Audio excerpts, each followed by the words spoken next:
जय हिंद बच्चों। कैसे हैं आप सभी? आई होप आप सब ठीक होंगे, एकदम फर्स्ट क्लास होंगे।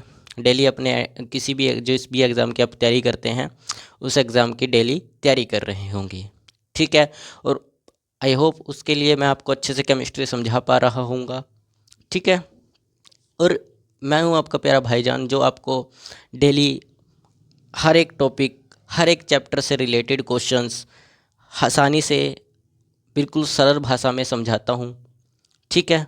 और आज भी हम एक नया टॉपिक करेंगे आइडियल और नॉन आइडियल सॉल्यूशन के ऊपर, और उसको भी एकदम सरल भाषा में आसान तरीके से समझेंगे। और कल हमने रूल्स लॉ के बारे में पढ़ा था, रूल्स लॉ को अच्छे से समझा था, ठीक है। लेकिन उसके ऊपर न्यूमेरिकल हम नहीं कर पाए थे। हमने वादा किया था कि कल हम आइडियल सॉल्यूशन के बारे में पढ़ेंगे, ठीक है, लेकिन कल टाइम की वजह से हम नहीं कर पाए। आज हम करेंगे रूल्स लॉ के बारे में, ठीक है। रूल्स लॉ के क्वेश्चंस करेंगे, न्यूमेरिकल्स जो आते हैं एग्जाम्स में, ठीक है। और फिर हम आइडियल और नॉन आइडियल के ऊपर चलेंगे, और पूरी क्लास अच्छे से देखना, आइडियल और नॉन आइडियल आपको अच्छे से आ जाएंगे, ठीक है। तो चलिए शुरू करते हैं। सबसे पहले रूल्स लॉ होता क्या है? मैंने आपको कल बताया था रूल्स लॉ क्या होता है, ठीक है। रूल्स लॉ के बारे में अच्छे से मैंने अच्छे से समझा दिया था क्या होता है क्या नहीं। दरअसल रूल्स लॉ का मैं ओवरव्यू दे देता हूँ थोड़ा सा, क्योंकि ज़्यादा टाइम हमारे पास नहीं है, तो मैं ओवरव्यू से ही आपका क्लियर कर देता हूँ। अगर आपको अच्छे से समझ आया हो तो पिछली क्लास में चले जाना, उसमें आपको और क्लियर हो जाएगा, ठीक है। और मैं कोशिश करूँगा यहाँ भी क्लियर हो जाए, ठीक है। रूल्स लॉ कहता है कि जो सोल्यूशन होता है ना, जो उसमें लिक्विड प्रेजेंट होता है, किसी सोल्यूशन के अंदर जो लिक्विड प्रेजेंट होता है उसका वेपर प्रेशर किसके ऊपर डिपेंड करता है? मोल फ्रैक्शन के ऊपर डिपेंड करता है। ये कौन कहता है हमें? रूल्स लॉ कहता है। रूल्स लॉ यही कहता है। यानी कि इसका कहने का क्या मतलब हो गया कि जितना ज़्यादा मोल फ्रैक्शन होगा उतना ज़्यादा वेपर प्रेशर क्रिएट होगा, और जितना कम मोल फ्रैक्शन होगा उतना कम क्या होगा? वेपर प्रेशर क्रिएट होगा, ठीक है। और इसका फॉर्मूला भी मैंने आपको लिखवाया था। ये रहा रूल्स लॉ का फॉर्मूला, ठीक है। P is equal to P nought यानी कि प्योर प्योर सॉल्वेंट, और X यानी कि मोल फ्रैक्शन। मैंने इसके बारे में समझाया था अच्छे से, ठीक है। पी नोट क्या बताता है? पी नोट बताता है कि पूरे लिक्विड की कितनी पावर है। पी नोट क्या बताता है कि पूरे लिक्विड की कितनी पावर है। और एक्स हमें बताता है कि सॉल्यूशन में लिक्विड की प्रेजेंट कितनी है। लिक्विड के अंदर सॉल्यूशन के अंदर लिक्विड की प्रेजेंट कितनी है, ये हमें कौन बताता है? एक्स बताता है। और मोल फ्रैक्शन का काम ही यही होता है। मोल फ्रैक्शन का काम ये होता है कि किसी सॉल्यूशन के अंदर किसी कंपोनेंट की मात्रा बताना, कि कितनी मात्रा में वह कंपोनेंट उसके अंदर प्रेजेंट है। मोल्स के अंदर बताता है, कई बार ग्राम में बता देते हैं, किसी भी तरीके में हम निकाल सकते हैं, ठीक है। फिर मैंने आपको बताया था कि रोल्स लॉ कब कब लगता है, कहाँ कहाँ लगता है, ठीक है। ये सब बातें हम कर चुके थे, आप लोग पिछली क्लास में देख सकते हैं अपना अच्छे से, ठीक है। आज हम इसके दो न्यूमेरिकल्स करेंगे। फिर हम जब ये पूरा चैप्टर कंप्लीट हो जाएगा, कुछ टाइम का ये चैप्टर रह गया, पूरा चैप्टर जब कंप्लीट हो जाएगा तब मैं आपको अच्छे से समझाऊंगा, अच्छे से इसके न्यूमेरिकल्स, हर एक नीट JEE NDA रिलेटेड सारे के सारे न्यूमेरिकल्स मैं आपको कराऊंगा, जो कि मैं कराता भी हूँ, ठीक है। तो देरी ना करते हुए समझते हैं अच्छे से, ठीक है। लेकिन थोड़ा सा इसका भी आप ले लो कि ओवरव्यू कर लो थोड़ा सा कि क्या होता है ये। देखिए, हमने बात कर ली कि एक पेपर प्रेशर निकालने का क्या फॉर्मूला होता है। एक सॉल्यूशन का अगर पेपर प्रेशर निकालना है तो ये आ गया, लेकिन हमें टोटल दो दो लिक्विड अगर एक दूसरे में मिला दिए गए, इनकी लिक्विड लिक्विड में मिला दिया गया तो क्या होगा? लिक्विड लिक्विड में मिला दिया तो क्या होगा? लिक्विड लिक्विड में मिलाएंगे तो उसका पेपर प्रेशर कैसे निकालेंगे? तो P total, total vapour pressure निकालना, क्योंकि एक सोल्यूशन बन गया दो लिक्विड मिलकर, ठीक है। मैंने ये भी बताया था आपको कि लिक्विड लिक्विड में सोल्यूशन मिलाने से क्या होता है, लिक्विड में लिक्विड मिलाने से उसके अंदर क्या हो जाता है, क्या बदलाव होते हैं, क्या रिएक्शंस होती है, ये सब मैंने कल की क्लास में बताया था। आज नहीं करेंगे वो, इतना ज़्यादा डीप नहीं जाएंगे आज, ठीक है। तो टोटल वेपर प्रेशर निकालने के लिए प्रेशर ऑफ वन यानी कि पहले लिक्विड का प्रेशर और दूसरे लिक्विड का प्रेशर जोड़ देंगे, ठीक है। वहीं पर पी टोटल निकल आएगा ये, ठीक है। और वही चीज़ आप रूल्स लॉ में भी कर सकते हो। रूल्स लॉ में क्या करोगे? रूल्स लॉ में दोनों के वेपर प्रेशर का फॉर्मूला मिला दोगे, तो यही होता है दोनों के वेपर प्रेशर का फॉर्मूला। ये P1 का है, ये P2 का है, और पी टोटल आपका इन दोनों को जोड़कर आ जाएगा। अब ग्राफ की हमने बात क्यों की थी? ग्राफ के बारे में भी, इसके बारे में आता है, 12th क्लास में भी लिखना होता है, ठीक है। और कई जगह हमें पूछ भी लेते हैं ग्राफ ज़्यादातर क्वेश्चन क्या पूछा जाता है, ज़्यादातर पूछा जाता है कि एनडीए में कई बार आया है ये क्वेश्चन कि क्या होता है mole fraction, sorry mole fraction कह रहा हूँ, जो वेपर प्रेशर का जो रूल्स लॉ के अंदर जो ग्राफ बनता है पी टोटल का, वह सीधी रेखा में क्यों जाता है, किस कारण जाता है? वह सीधी रेखा में इसलिए जाता है क्योंकि मोल फ्रैक्शन जो होते हैं, मोल फ्रैक्शन हमेशा सीधी रेखा में बढ़ते हैं, सीधी रेखा के अंदर बढ़ते चले जाते हैं, कभी वो ऐसे नहीं होगा, कभी ज़्यादा कभी कम, ऐसे नहीं होगा, वो हमेशा सीधी रेखा में बढ़ते चले जाते हैं मोल फ्रैक्शंस, ठीक है, या सीधी रेखा में घटेंगे, ठीक है। तो इसी कारण ये क्या होता है, पी टोटल का ग्राफ जो होता है वो सीधी रेखा में जाता है। ये कौन कहता है? मोल फ्रैक्शन के हिसाब से बात होती है। ये एनडीए में ज़्यादा पूछेगा, नेट जेडबल में ऐसे छोटी मोटी चीज़ें नहीं पूछता, ठीक है, छोटी मोटी चीज़ें वो नहीं पूछेगा। फिर मैंने आपको कराया था कि relation between rules and Henry law, दोनों के बीच में रिलेशन क्या होगा। देखिए रूल्स लॉ कब लगता है, जब ज़्यादा मोल फ्रैक्शन होता है, ठीक है, रूल्स लॉ कब लगता है, जब ज़्यादा मोल फ्रैक्शन की ज़रूरत होती है, मोल फ्रैक्शन होता है तब हम रूल्स लॉ का यूज़ करते हैं।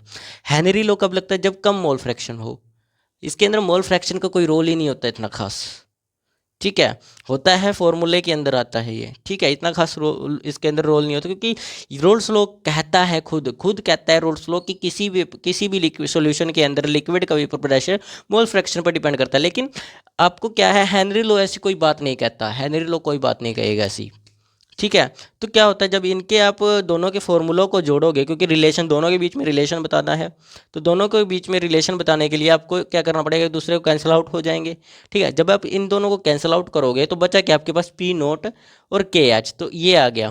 कहने का क्या मतलब है, जितना ज़्यादा पी नोट आप डालोगे उतना ज़्यादा के एच मान बढ़ता रहेगा, या फिर के एच मान कई बार गिवन होता है हमें क्वेश्चन में, जितना ज़्यादा के एच मान होगा उतना ही आपका क्या होगा, पी नोट होगा, यानी कि प्योर सॉल्वेंट का, किसी भी चीज़ का, यानी कि प्योर सॉल्वेंट का ही होगा। वैसे तो सॉल्वेंट लिक्विड फॉर्म में होता है ना, हाँ सॉल्वेंट का ही जो प्योर सॉल्वेंट का प्रेशर है वो उतना होगा जितना के एच मान है, ठीक है।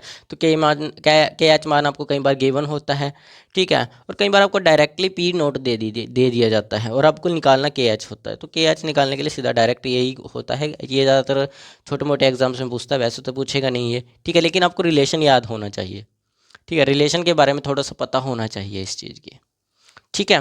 तो न्यूमेरिकल को देखिए, इसके समझ आया रोल्स लॉ, देखो अच्छे से नहीं समझ आया को मैं जानता हूँ, क्योंकि मैंने थोड़ा सा स्पीड में कराया है, स्पीड में भी इसलिए करा दिया है ताकि हमें ये है थोड़ा सा, अब क्वेश्चन जब हम न्यूमेरिकल करेंगे तो उसमें दिक्कत ना आए करने में, ठीक है, इसलिए मैंने थोड़ा ओवरव्यू दे दिया है।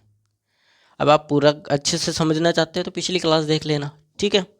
तो चलिए न्यूमेरिकल सॉल्व करते हैं, ये मिटाकर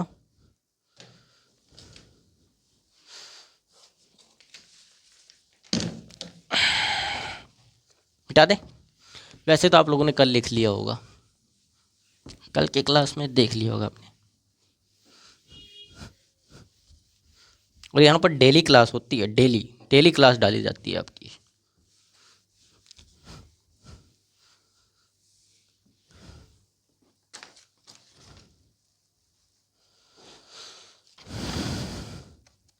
तो पहला क्वेश्चन है, छोटा सा क्वेश्चन है और एनसीईआरटी का ही क्वेश्चन है।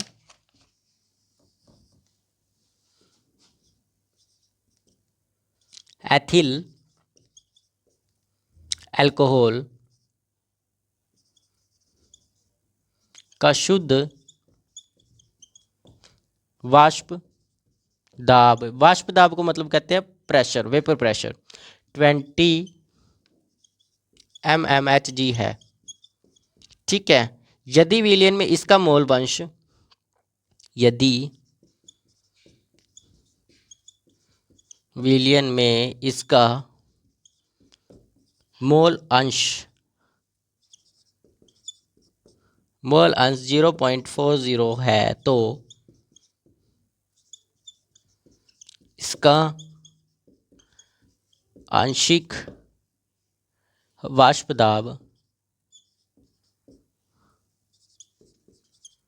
ठीक है, इसका वाष्प दाब क्या होगा, ठीक है, आपको निकालना है P, ठीक है।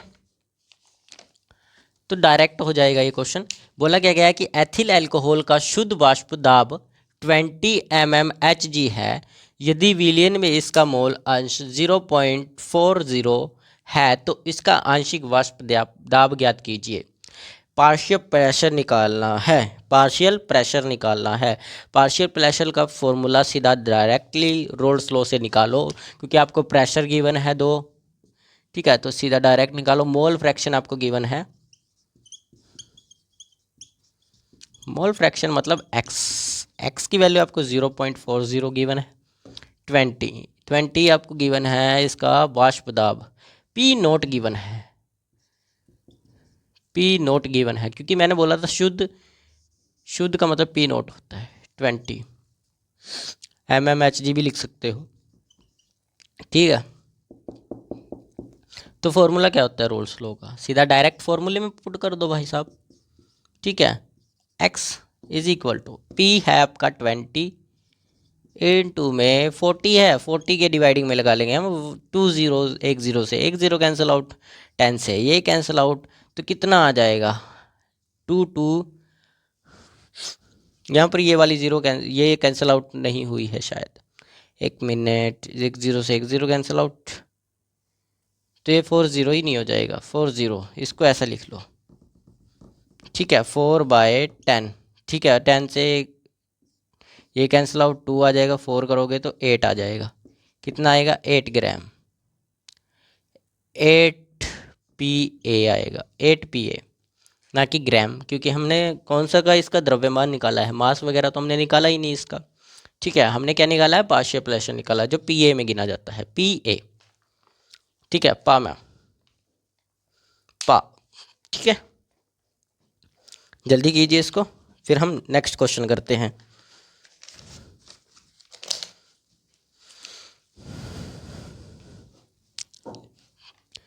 ठीक है, ये समझ आया अच्छे से। देन अब देखते हैं नेक्स्ट क्वेश्चन। नेक्स्ट क्वेश्चन है, नेक्स्ट क्वेश्चन भी इसी के ऊपर है, थोड़ा सा बड़ा क्वेश्चन है। 350 केल्विन पर शुद्ध 2 द्रव दिए गए हैं। द्रवों A और B के वाष्प दाब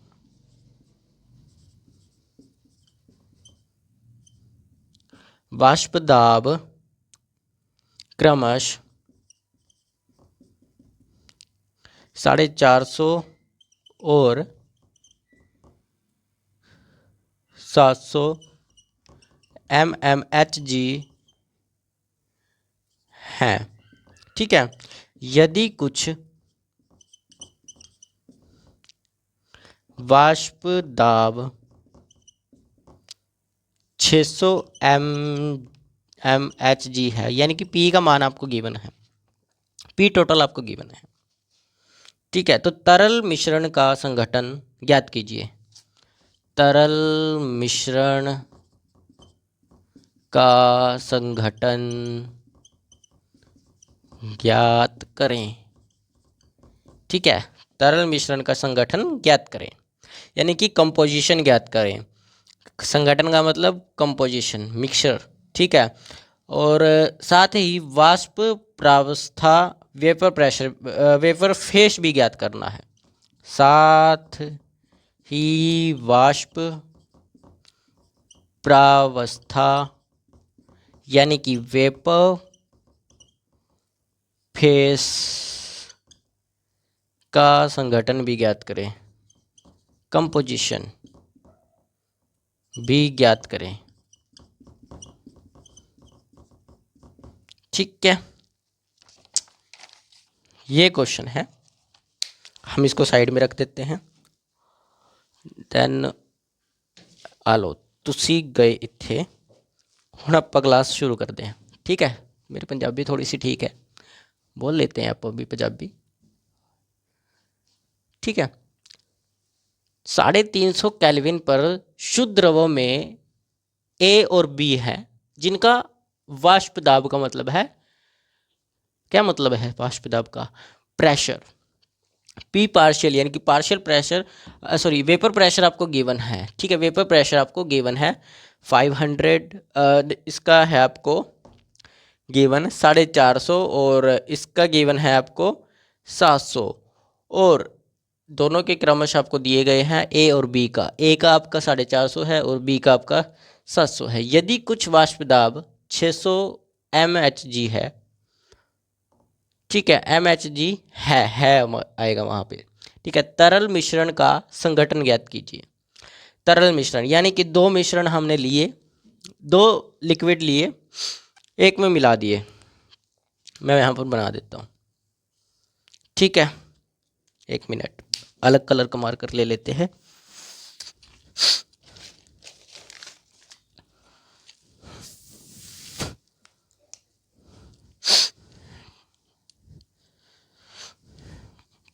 ये है कोई लिक्विड जो एक बोतल में बंद है और आपने इसमें मिला दिया इसको। ये ऐसे फैलने लगेगा, ठीक है। इधर से लिया आपने दूसरा लिक्विड,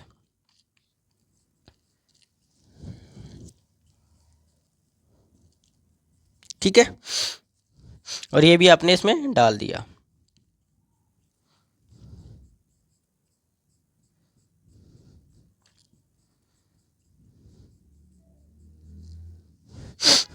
दोनों से क्या बना, एक मिश्रण बन गया, मिक्सचर हो गया। अब दोनों का आपने घोल दिया, अच्छे से घोल दिया, मार्कर भी खराब हो गया, ठीक है। अच्छे से आपने घोल दिया।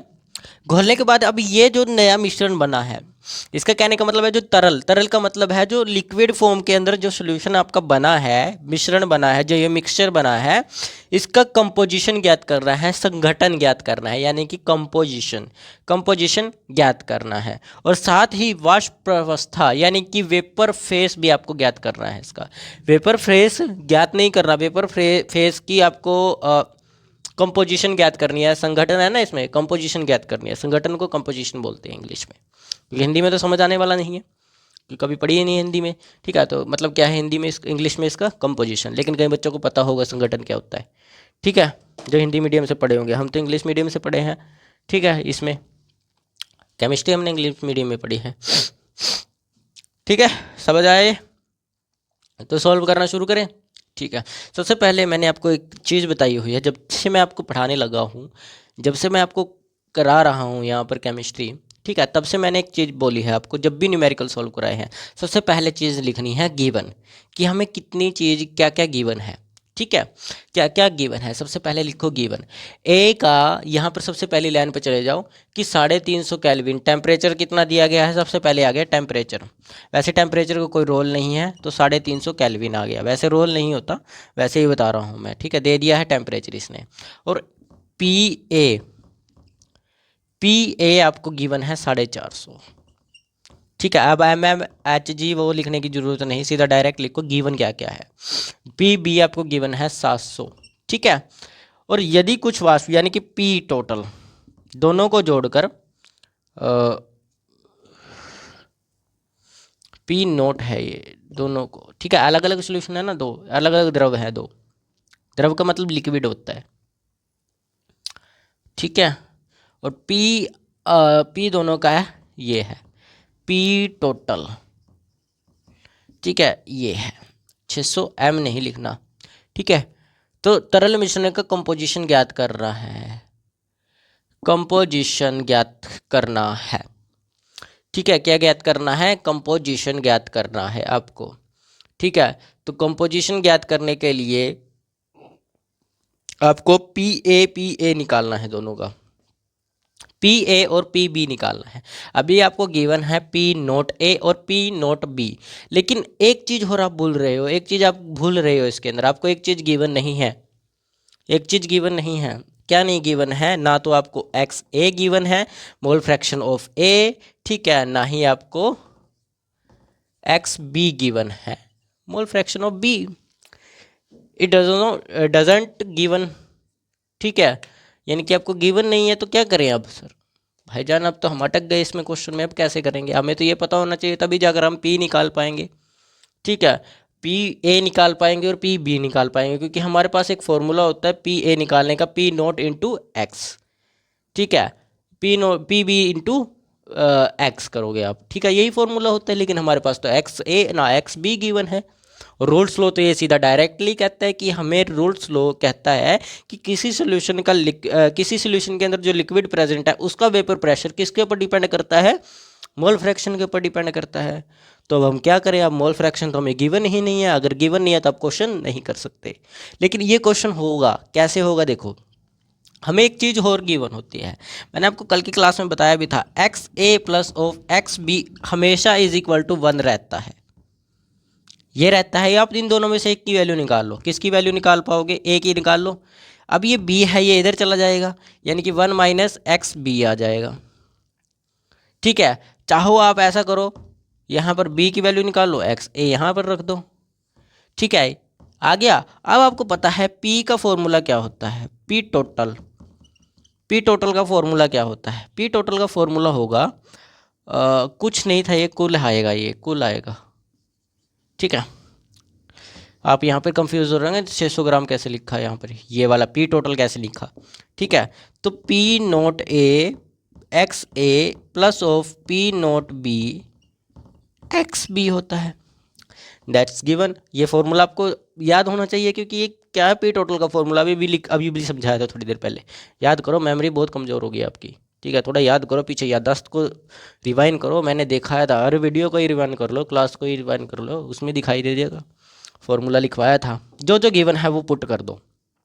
क्या क्या गिवन है सर, गिवन क्या है हमें भाईजान, हमें गिवन है पी नोट ए। ठीक है भाईजान, पी नोट बी भी गिवन है। ठीक है, एक्स ए गिवन नहीं है। ठीक है, ये भी बात मान लेते हैं, एक्स ए गिवन नहीं है। ठीक है, लेकिन एक्स बी गिवन है। गिवन कैसे है, ये देखो, हमने इसको एक्स ए की फॉर्म में निकाल लिया। अब इसका फ़ायदा क्या होगा, देखो सबसे पहले फ़ायदा चेक कर लो क्या होगा। ये पी टोटल आपके पास गिवन है, पी टोटल कितना है 600 ग्राम, 600 mm। ठीक है, पी नोट ए 450 इंटू में एक्स ए, क्योंकि आपके पास ये है नहीं है तो आप इसको एज इट इज़ लिख दो, पी नोट बी 700 इंटू में एक्स बी क्या है, एक्स बी का आप लिख लो 1 माइनस एक्स ए। ठीक है, तो ये सारा का सारा एक्स ए फॉर्म में आ जाएगा। इसका मैं रीज़न बताऊंगा क्या लिखा, तो बाद में पता चलेगा क्यों लिखा है ऐसे। एक्स ए प्लस ऑफ 700, इसको इसके साथ मल्टीप्लाई करो, माइनस ऑफ ये आएगा, इसके साथ मल्टीप्लाई करके आएगा। अब कैलकुलेशन तो आनी चाहिए, बिना कैलकुलेशन के कुछ नहीं होने वाला। ठीक है, ये आ गया। अब देखो, एक जैसे में जोड़ते हैं हमेशा, एक जैसे में, ये इसकी शक्ल का है, ये इसकी शक्ल का है, तो इन दोनों को जोड़ दो।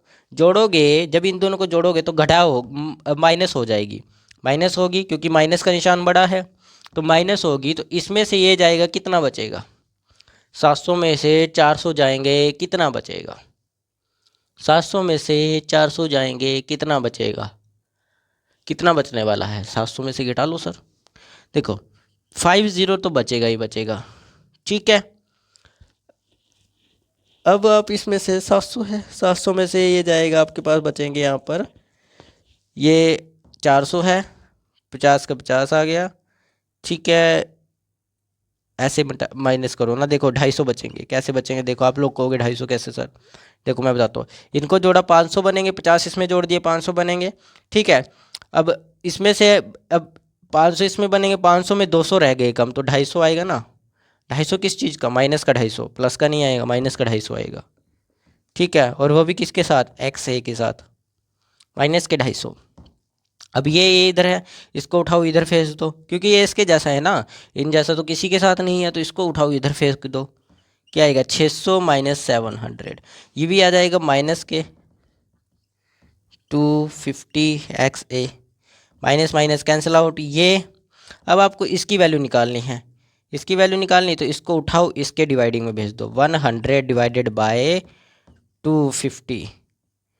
ठीक है, 250 ये आ जाएगा एक्स ए। ओके, 10 से 10 कैंसिल आउट, और 25 चौके 100 होता है, 0.4 आ जाएगा। अप्रोक्स आपका आंसर 0.4 आने वाला है। ठीक है, 0.4 आएगा। एक्स ए की वैल्यू आ गई, एक्स ए की वैल्यू ये आ गई। आ गई ना एक्स ए की वैल्यू। अब इसको मिटा दें, लिख लिया होगा ये वाला, तो इसको हम मिटा देते हैं।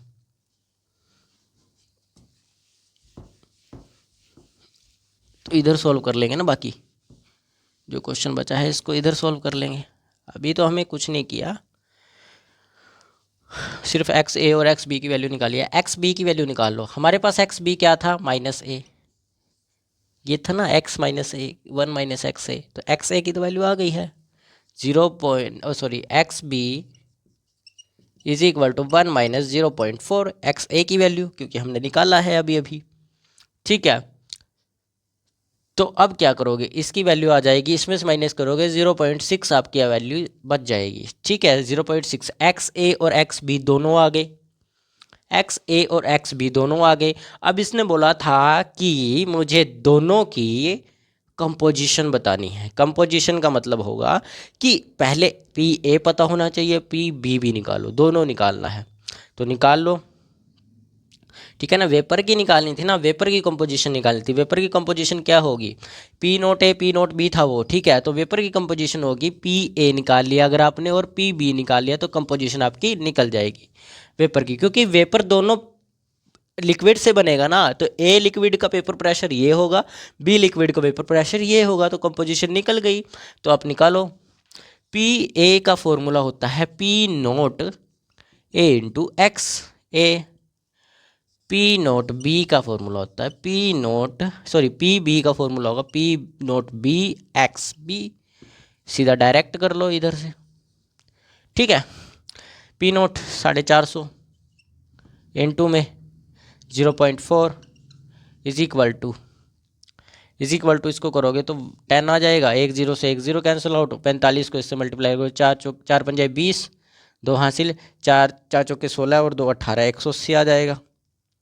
ठीक है, अब इधर कितना आएगा 700 मल्टीप्लाइड बाय 0.6 है ना वैल्यू, 0.6 है बी की वैल्यू, तो 0.6 को आप लिख सकते हो 10, इसको इससे कैंसिल आउट करोगे तो 600 6 7 42। ठीक है, तो 420 इसका आ जाएगा, ये आ जाएगा, दोनों निकल गया। यानी कि हमारा क्वेश्चन यहाँ तक कंप्लीट हो चुका है। लेकिन साथ ही साथ हमें वाष्प प्रवस्था यानी कि वेपर फेस भी पूछा है। क्या पूछा है, वेपर फेस। वेपर फेस का मतलब होता है कि अलग अलग मोल फ्रैक्शन निकालो, यानी कि दोनों के दोनों लिक्विड्स के मोल फ्रैक्शंस निकालो। मोल फ्रैक्शंस कैसे निकालेंगे भाई, फेस निकालने हैं ना, तो मोल फ्रैक्शन कैसे निकालोगे। तो अब एक्स ए आप लोग मान नहीं सकते क्योंकि एक्स ए यहाँ से आ चुके हैं। ठीक है, इनके दोनों के मोल फ्रैक्शन यहाँ आ चुके थे हमारे पास, ये देखो इनके दोनों के निकाल लिए हमने, एक्स ए का ये रहा, एक्स बी का ये रहा, एक्स ए का ये रहा। ठीक है, तो हम आगे नहीं कर सकते वहाँ पर, एक्स ए को तो यूज़ नहीं कर सकते आप क्योंकि फेस निकाल लिए आपने एक्स ए के। अब एक्स बी को भी निकालना है, यानी कि एक्स बी निकाल गया, एक्स ए निकल गया, वाई बी और वाई ए निकालना पड़ेगा। ठीक है, क्योंकि सारे के सारे फेस बोला था हमने, 2 फेस निकाल लिया, अब 2 फेस और रह गया, वाई वाले निकाल लो भाई। क्या होता है वाई वाले, मोल फ्रैक्शन क्या कहता है, मोल फ्रैक्शन कहता है कि पहले आप लिख लो जिसके मोल्स निकालने हैं, सबसे पहले उसके मोल्स ऊपर लिख लो। ठीक है, N1 ऊपर लिख लो, N1 ऊपर लिखेंगे। ठीक है, यानी कि Na ऊपर लिखेंगे, Na है क्या, अब इसमें Na का तो कोई फॉर्मूला नहीं है भाई, मोल फ्रैक्शन थोड़ी ना, हमें फेस निकालने हैं, वेपर फेस निकालने हैं, प्रेशर के फेस निकालने हैं, तो आप पी बी और पी ए को यूज़ करोगे, वही करोगे ना, पी बी और पी ए को यूज़ करोगे। अब की बार हमें फेस निकालने हैं, तो फेस निकालने का फॉर्मूला डायरेक्टली मैं बता देता हूँ, अगर आप लोगों के याद रहे तो रख लो, तो पी टोटल। ठीक है, वाई बी, देखो एक तरह से ना ये फॉर्मूला वही बनता है, एन ए बाई में N+1 यानी कि टोटल मोल फ्रैक्शन। ठीक है, टोटल मोल्स, अब यहाँ आ जाएगा एन बी यानी कि पी बी बाय में टोटल पी टोटल यानी कि टोटल मोल्स, एक तरह से मोल फ्रैक्शन का फॉर्मूला बनता है, तो उसी के हिसाब से इसको याद रख लो। ठीक है, ये दोनों। ठीक है, तो हमें पता है पी ए क्या है, 180 डिवाइडेड बाय 600 है, पी टोटल तो 600 है हमारे पास। ठीक है, और चेक करने के लिए आप इन दोनों को जोड़ भी लेना, दोनों का 600 ही बनेगा। ठीक है, और ये 420 है पी बी और ये आएगा 600, इसको इससे डिवाइड कर दिया। अब ये काट लो भाई, आप इसका कैसे निकालोगे इसको, इसको निकाल लो आप, 2 पे करो इसको, 21 आ जाएगा, यहाँ पर आ जाएगा आपका 30, अब आ जाएगा 7, 3 7 21, ये जाएगा 10 पे। अब ये बचा भाई 0.6 ठीक है 70 यानी कि 7 आ जाएगा, 0.7 आ जाएगा, वाई बी आ जाएगा 0.7। ये निकालो, 6 3 6 के 18, ठीक है 6 3 18 कर लो सीधा, इसको भेजो, 6 10 60, ये आ जाएगा 0.3। ओके, ये आपका आंसर आ जाएगा। दोनों के फेस भी निकल गए, क्या निकल गए, फेस भी निकल गए। फेस ये हो गए 0.3 और 0.7। ओके, कोई गलती मिस्टेक नहीं हुई। ठीक है, वैसे हमने सब कुछ अच्छे से समझा है। ठीक है, मैंने आपको क्या बोला था, संगठन निकालना है तो आपको पहले एक्स ए और एक्स बी पता होना चाहिए। ठीक है, ये दोनों तो पता होने चाहिए, तो हमने तरकीब लगाई कैसे ही करके एक्स ए का एक्स बी निकाल लिया। ठीक है, फिर हमने इनकी कंपोजिशन निकाली और फिर फेस निकाल लिए। आसान है, कैलकुलेशन आपको प्रैक्टिस करनी पड़ेगी, तब जाकर कैलकुलेशन अच्छे से समझ आएगी। ठीक है, तो इसको लिखो, फिर हम समझते हैं आइडियल और नॉन आइडियल सॉल्यूशन। ठीक है,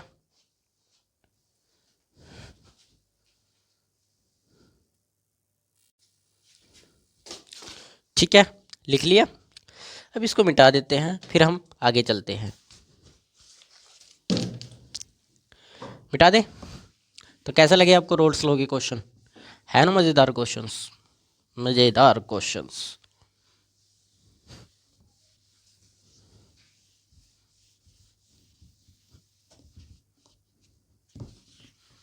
अब आइडियल सॉल्यूशन समझते हैं, नॉन आइडियल हम कल समझेंगे, क्योंकि ना क्या होता है नॉन आइडियल सॉल्यूशन के अंदर थोड़ा सा हमें ज़्यादा पढ़ना पड़ेगा, ज़्यादा देर हो जाएगी, फिर क्लास ज़्यादा लंबी हो जाएगी। ऐसा मैं नहीं चाहता कि क्लास लंबी बने, आप लोग बोर हो जाएं क्लास में। ठीक है, मैं ऐसा नहीं चाहता, तो इसलिए आपको आज के दिन मैं सिर्फ आइडियल सॉल्यूशन बता देता हूँ, कल नॉन आइडियल सॉल्यूशन भी कर लेंगे। उसके साथ देखते हैं क्या करेंगे, कुछ क्वेश्चन भी करेंगे, क्योंकि नॉन आइडियल सॉल्यूशन के अंदर पॉजिटिव डेविएशन और नेगेटिव डेविएशन दोनों करानी पड़ेगी, और साथ ही साथ उनका ग्राफ भी कराना पड़ेगा, तो थोड़ा ज़्यादा हो जाएगा। तो इसलिए आज हम नॉन आइडियल नहीं करेंगे, आइडियल सॉल्यूशन समझ लेते हैं क्या होता है। रूल्स लो आपको अच्छे से समझ आया। रूल्स लो क्या होता है वैसे, रूल्स लो, रूल्स लो एक तरह से कहता है कि जो रूल्स लो को ही फॉलो करते हैं, रूल्स लो को फॉलो करता है आइडियल सॉल्यूशन, सबसे पहले ये समझ लो। ठीक है, आइडियल सॉल्यूशन एकदम रूल्स लो के अकॉर्डिंग चलता है, जैसे रूल्स लो बोलता है, और नॉन आइडियल रूल्स लो को फॉलो नहीं करता, बस ये सिंपल होता है इनमें। लेकिन उसके अंदर थोड़ा सा आगे भी समझना होता है। ठीक है, आइडियल सॉल्यूशन ज़्यादा बड़ा नहीं होता, ठीक है, क्योंकि वो सीधा डायरेक्ट रूल्स लो को फॉलो कर लेता है। ठीक है, तो इसलिए इसके ऊपर केस भी नहीं बनते। ठीक है, तो कहने का मेरा मतलब क्या है कि रूल्स लो कहता है कि जो वेपर प्रेशर होता है किसी भी लिक्विड का, वो किसके ऊपर डिपेंड करता है, मोल फ्रैक्शन के ऊपर डिपेंड करता है। जैसे स्ट्रॉन्ग स्ट्रॉन्ग ये सब वगैरह आप समझ रहे होंगे, मैं आपको ये सब नहीं बताऊंगा क्योंकि बहुत ज़्यादा लंबी क्लास हो जाएगी, ऐसा हम नहीं चाहते, क्योंकि मैं आपको करा चुका हूँ पहले यार, पीछे की जो चीज़ हो चुकी है ना उसको दोबारा रिपीट करने में थोड़ा, हम एक्सप्लेन में नहीं दोबारा कर सकते रिपीट, हम आपको पीछे करा चुके हैं, तो उसको पूरा क्यों रिपीट करें भाई, दोबारा दोबारा क्यों कराए उसको पूरा रिपीट करके, लंबी क्या क्यों करें क्लास, हम वो चीज़ करेंगे जो ज़रूरी है क्लास के अंदर। ठीक है, ठीक है। अब सबसे पहले आपको रूल्स लो समझ आ गया, वेपर प्रेशर समझ आया क्या होता है। वेपर प्रेशर में याद करो, मैंने आपको लिक्विड टू लिक्विड बताया था कि लिक्विड का लिक्विड में मिलने से क्या अट्रैक्शन, क्या फ़र्क पड़ता है, कैसे वेपर प्रेशर बनता है, ये सब समझा दिया था। लेकिन मैंने एक चीज़ नहीं कराई आपको उसमें, उसमें एक चीज़ होती है लिक्विड में सॉलिड को मिला देना। मैंने आपको बोला था सॉलिड वाला जो तरीका होता है वो थोड़ा सा अलग हो जाता है। कैसे, ठीक है, सॉलिड वालों के अंदर क्या होता है कि सॉलिड में जब भी आप डालते हो ना, सॉलिड के अंदर कम वेपर प्रेशर बनता है, क्या, कम वेपर प्रेशर बनता है। ठीक है, देखो कैसे, कैसे बात की जाए, पहले हम सॉलिड के अंदर देख लेते हैं। लिक्विड में सॉलिड को घोलने पर वेपर प्रेशर बहुत कम हो जाता है। कैसे होता है देखिए, लिक्विड लिक्विड जब भी आप डालोगे तो लिक्विड के जो कण हैं वो कभी सरफेस पर नहीं आते, लेकिन वो कभी सरफेस पर नहीं आते लिक्विड के। ठीक है, लिक्विड के कण कभी भी सरफेस पर नहीं आएंगे।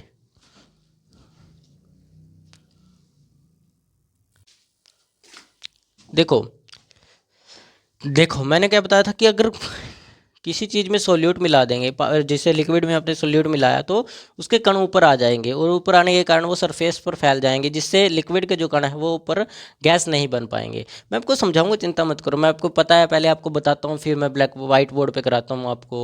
तो थोड़ा समझो इस चीज़ को पहले ध्यान से। जब भी मैं बात करता हूँ शुद्ध पानी की, शुद्ध पानी की या शुद्ध लिक्विड की, ओनली लिक्विड, उसके अंदर वेपर प्रेशर हमेशा ज़्यादा पैदा होगा। क्या होगा? ज़्यादा वेपर प्रेशर। मतलब कहने का क्या है कि शुद्ध लिक्विड, अगर बात करूं मैं शुद्ध लिक्विड की, शुद्ध लिक्विड, तो उसके अंदर वेपर प्रेशर जो है वो ज़्यादा क्रिएट होगा। लेकिन वहीं मैं बात करूं, ठीक है, लिक्विड के अंदर हम यहाँ लेते हैं पानी, शुद्ध पानी, ठीक है, और मैं वहीं पर लूँ अगर पानी के साथ चीनी, पानी के साथ चीनी या नमक मिला दिया, अब क्या होगा? वेपर प्रेशर कम क्रिएट होगा। अब वेपर प्रेशर कम हो जाएगा। इसका क्या कारण होगा सर? ये कैसे हो सकता है? इसका एक कारण होता है, क्योंकि जब ठोस घुलने लगता है ना लिक्विड के अंदर, जब घुलने लगता है, अब ये तो है नहीं इसमें रहेगा ही रहेगा, बस ऐसे ही बैठा रहेगा, आराम से देखता रहेगा, हाँ भाई क्या काम कर रहे हो, बस भाई देख रहे हैं किसी को, ढूंढ रहे हैं, ऐसा थोड़ी ना होगा यार। ये बैठ जरूर जाएगा नीचे, ठीक है, लेकिन घुलना भी तो शुरू करेगा, एक प्रक्रिया भी तो होगी, एक प्रक्रिया होगी, घुलना शुरू करेगा इसके अंदर। अब ये तो है नहीं बैठा रहेगा। नमक जल्दी घुल जाता है, चीनी थोड़ा घुलने में टाइम लेती है, लेकिन घुल जाती है, ठीक है। अब ये घुलना शुरू करेगा, घुलना शुरू करेगा तो क्या करना पड़ेगा? देखो जब ये घुलेगा इसके अंदर, मैं आपको एक एग्जांपल के हिसाब से बता देता हूँ, ठीक है। मान के चलो ये कोई कंटेनर है, ठीक है, जो क्लोज्ड कंटेनर है, हमने बात की क्लोज्ड कंटेनर की। कंटेनर का मतलब बर्तन या फिर कोई भी डिब्बा, ठीक है, बीकर वगैरह सब, इन सब के समझो अच्छे से, ठीक है। एक मिनट में मार्कर दूसरा ले लेते हैं, मार्कर्स, ठीक है। क्या किया हमने? एक एक कंटेनर लिया क्लोज्ड, और एक और कंटेनर ले लेते हैं अलग से, एक कंटेनर और ले लेते हैं अलग से, ठीक है। ड्राइंग अच्छी नहीं बन पाती तो क्या करें? देखो इसी के अंदर हमने एक रखा हुआ है बिकर, बिकर मान लो, कोई बर्तन मान लो जिसमें लिक्विड है, ठीक है। लिक्विड को ब्लू बना देते हैं, ब्लू, ब्लू बना देते हैं भाई, ठीक है। लिक्विड भरा हुआ है ऐसे ऐसे, ठीक है। इधर भी हम सेम काम करते हैं, इसमें भी क्लोज्ड के अंदर एक बीकर अलग से, एक डिब्बा अलग से रखा हुआ है जिसके अंदर लिक्विड भरा हुआ है, ठीक है। ओके भाईजान, या ऐसे, ठीक है।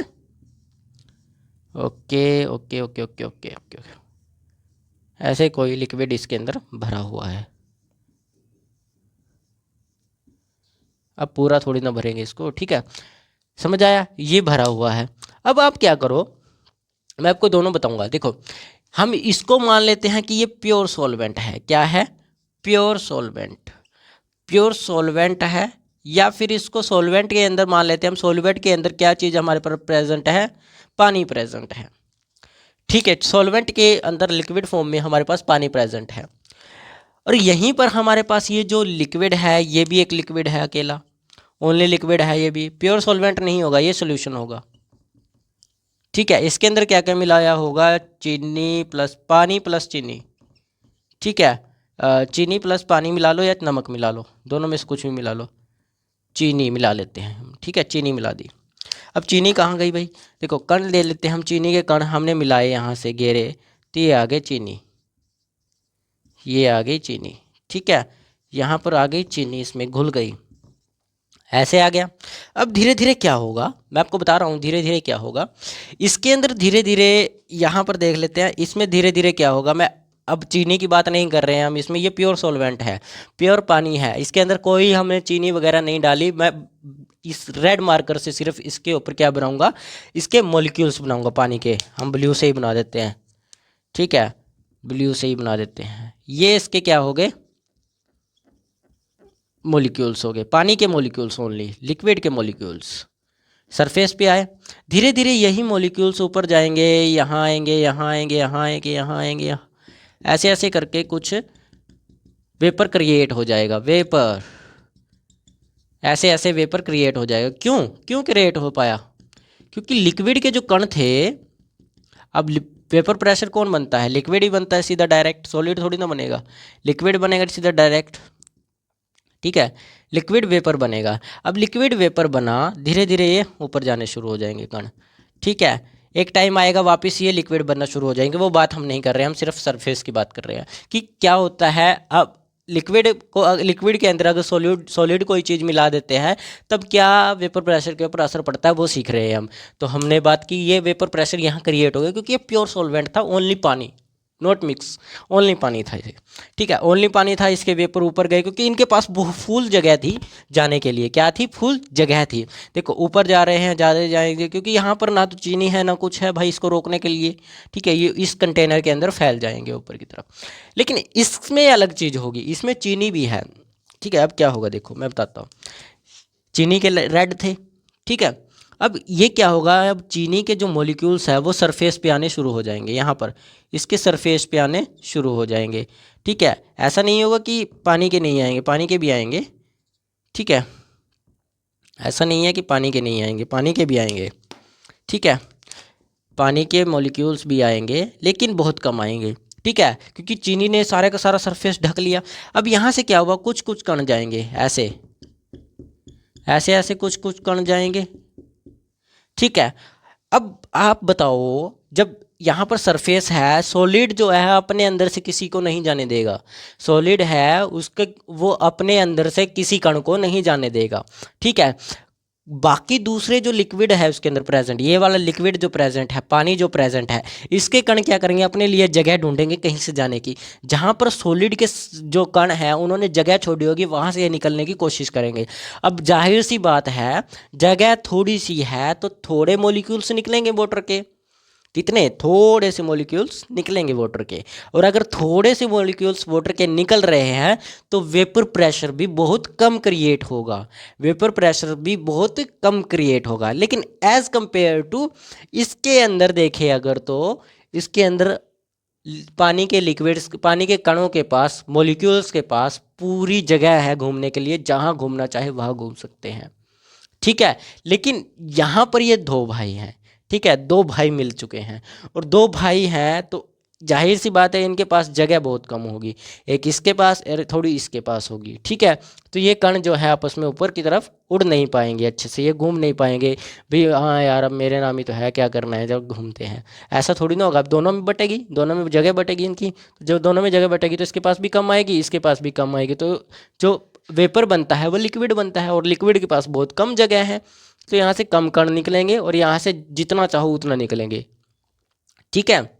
तो ऐसा होगा, समझ आया कि लिक्विड के फॉर्म के अंदर, लिक्विड को जब लिक्विड में मिलाया जाता है तब कोई फ़र्क नहीं पड़ता। लिक्विड को जब लिक्विड में मिलाया जाता है, यानी कि पानी के अंदर ही आप अल्कोहल मिला लो, अल्कोहल पानी के अंदर अगर अल्कोहल मिला लोगे तब कोई दिक्कत नहीं होने वाली, कोई प्रॉब्लम नहीं है, कोई भी दिक्कत नहीं होगी, ठीक है।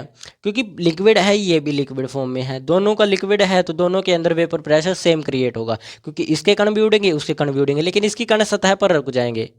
इसके अंदर चीनी के कण जो है, सॉलिड के कण सतह पर रुक जाते हैं, आपको भी पता है मुझे भी पता है, ठीक है। केमिस्ट्री पढ़ते हो तो इतना तो पता ही होना चाहिए, ठीक है। जो सॉलिड के कण है वो सरफेस पे रुक जाते हैं, ठीक है। लेकिन जो लिक्विड के कण होते हैं वो गैस बन जाते हैं, तो गैस बनने के बाद यहाँ आएंगे, वेपर बनेगा, तो वेपर बहुत कम क्रिएट होगा, क्योंकि पानी के जो लिक्विड, पानी के जो मॉलिक्यूल्स हैं उनके पास जाने की जगह बहुत कम है, इसलिए मॉलिक्यूल्स भी बहुत कम वेपर बनेंगे। लेकिन यहाँ पर पूरी फोर्स है उनके पास, जाने के लिए कोई दिक्कत नहीं है, पूरी खाली जगह है, जाओ जहाँ जाना है, ठीक है। तो वहाँ पर वेपर प्रेशर बहुत ज़्यादा क्रिएट होगा, वेपर प्रेशर बहुत ज़्यादा क्रिएट होगा, यहाँ पर वेपर प्रेशर बहुत कम क्रिएट होगा।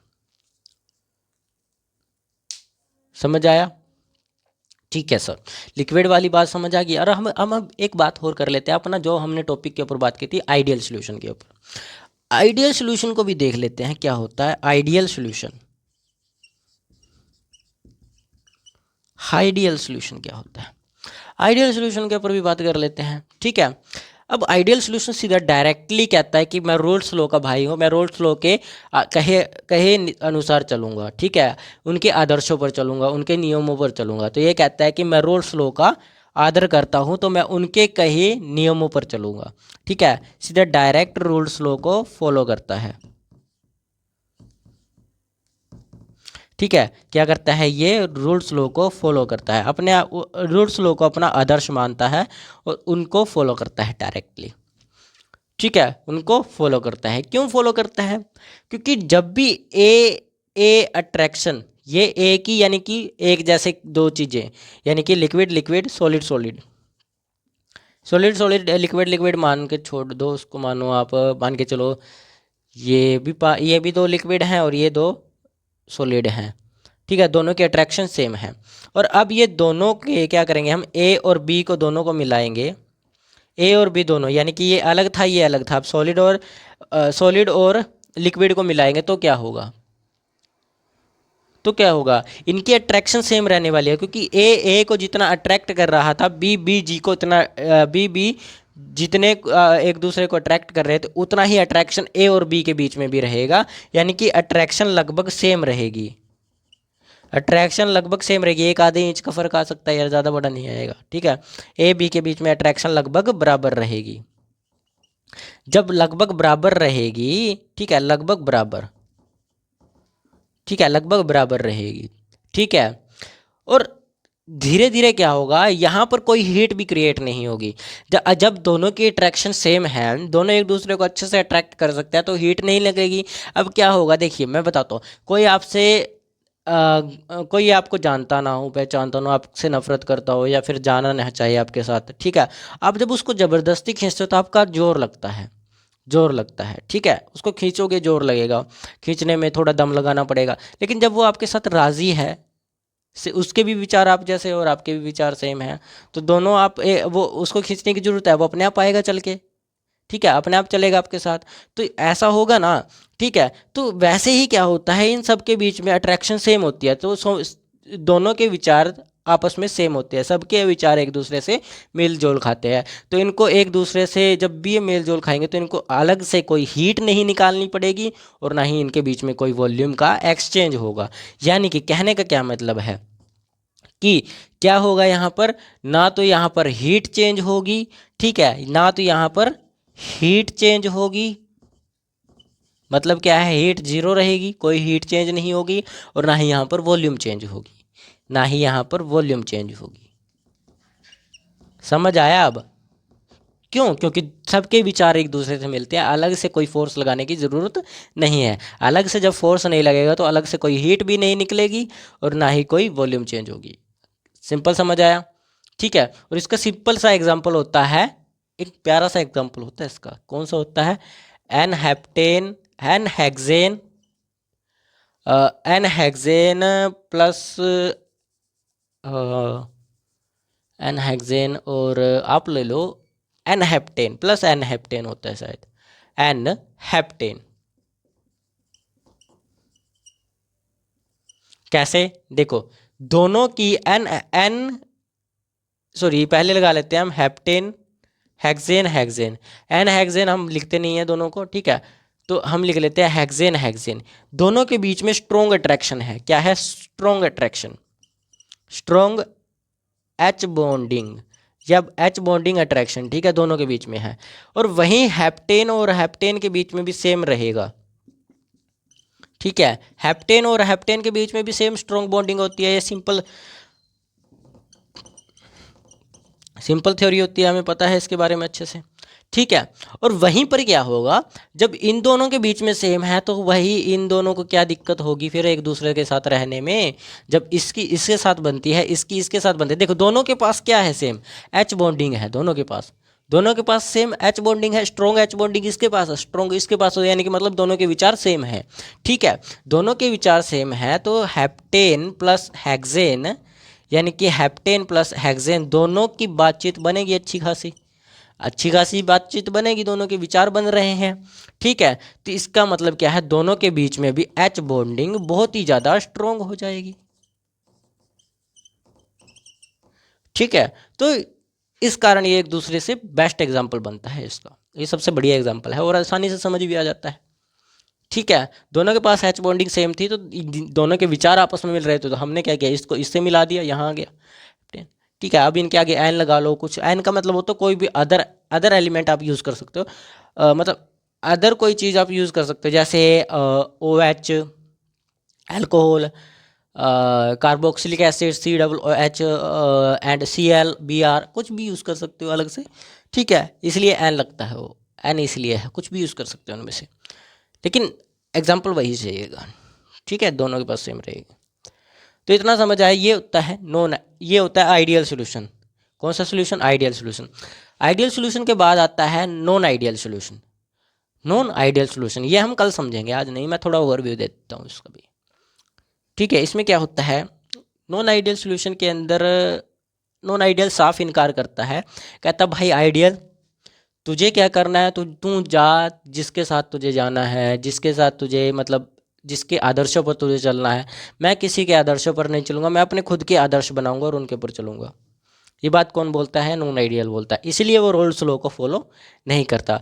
ये तू, वो कहता है कि तू चमचा है उसका रूल्स लॉ का, तो उसके आदर्शों पर चल, मैं किसी का चमचा नहीं हूँ, मैं अपने खुद के आदर्शों पर चलूँगा, ठीक है। इसीलिए वह खुद के यानी कि वो रूल्स लॉ को फॉलो नहीं करता, खुद से चलता है, इसीलिए उसके अंदर क्या होती है, पॉजिटिव डेविएशन भी होती है, यानी कि उसके अंदर पॉजिटिविटी भी होती है, ठीक है। और साथ ही साथ जो इंसान पॉजिटिविटी रख सकता है वही इंसान नेगेटिविटी भी रखेगा, ठीक है, उसके पास नेगेटिविटी भी होती है। तो इसके अंदर दो केस बनते हैं नॉन आइडियल सोल्यूशन में, ठीक है। नॉन आइडियल सोल्यूशन के अंदर दो केस बनते हैं, एक पॉजिटिव डेविएशन और नेगेटिव डेविएशन। अब किसी की बात नहीं मानता है, ठीक है, अब किसी की बात नहीं मानता है तो उसके अंदर वॉल्यूम भी चेंज होगी और हीट भी चेंज होगी, क्योंकि अब यार वो ज़बरदस्ती किसी को खींच कर लाएगा तो हीट निकलेगी उसमें से, ठीक है, और धीरे धीरे वॉल्यूम भी चेंज होगी तो उसमें चेंजिंग आएगी, ठीक है। या तो जीरो से बड़ी होगी या जीरो से छोटी होगी, इसमें कोई बड़ी बात नहीं होगी, ठीक है। नेगेटिव के अंदर जीरो से छोटी होगी और पॉजिटिव के अंदर जीरो से बड़ी होगी, दोनों डेल्टा एच और डेल्टा वी दोनों, ठीक है। डेल्टा का मतलब चेंज होता है ना, तो बाकी कल समझेंगे इसके बारे में अच्छे से, ठीक है। तो आज के लिए इतना ही। जय हिंद, जय भारत।